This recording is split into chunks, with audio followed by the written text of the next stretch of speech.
ஆன்ம நலன்தான் உடல் நலம். பிப்ரவரி 7ஆம் தேதி 2024 புதன்கிழமை. மறையுறை சிந்தனை. அகத்தின் அழகு முகத்தில் தெரியும் என்பார்கள்.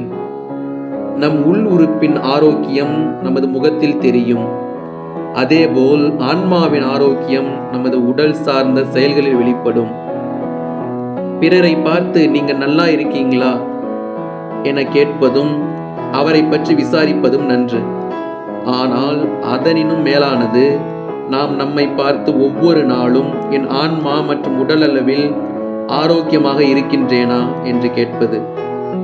விரைவாக ஓடும் உலகில் நாமும் விரைவாக இருக்க வேண்டும் என்பது இயல்பே. ஆனால் விரைவை மையப்படுத்தி உயிரை பாதுகாக்கும் உடலை இழப்பது நன்றன்று. ஆன்ம நலம்தான் உடல் நலம். உடல் நலம்தான் ஒரு குடும்பத்தின் நலன். ஒரு குடும்பத்தின் நலன்தான் சமுதாயத்தின் நலன். சமுதாயத்தின் நலன்தான் ஒரு நாட்டின் நலன் என்பதை உணர்ந்து வாழ முன்வருவோம்.